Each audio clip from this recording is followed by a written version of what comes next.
Leather car seats can add a touch of luxury and sophistication to your vehicle. However, they can also be difficult to keep clean. Over time, leather car seats can accumulate dirt, grime, and body oils, which can make them look and feel dull and dingy. In this video, we'll show you how to wash your leather car seats properly. We'll also share some tips on how to keep your leather seats looking and feeling their best. What you'll need: a mild soap solution, such as dish soap or car wash soap, a clean microfiber cloth, a soft brush, a leather conditioner. Instructions: vacuum the leather seats to remove any loose dirt and debris. Apply a small amount of the soap solution to the microfiber cloth.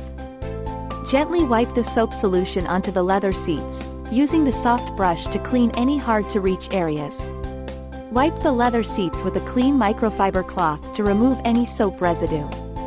Apply a small amount of leather conditioner to the microfiber cloth. Gently rub the leather conditioner into the leather seats, using the soft brush to work the conditioner into any hard-to-reach areas. Allow the leather conditioner to dry completely. Tips: avoid using harsh chemicals or abrasive cleaners on leather seats, as these can damage the leather. If you have a particularly dirty spot on your leather seats, you can use a spot cleaner specifically designed for leather. Be sure to test any cleaning products in an inconspicuous area before using them on the entire seat. Apply leather conditioner regularly to help keep your leather seats looking and feeling their best. Conclusion: by following these simple steps, you can keep your leather car seats looking and feeling their best for years to come.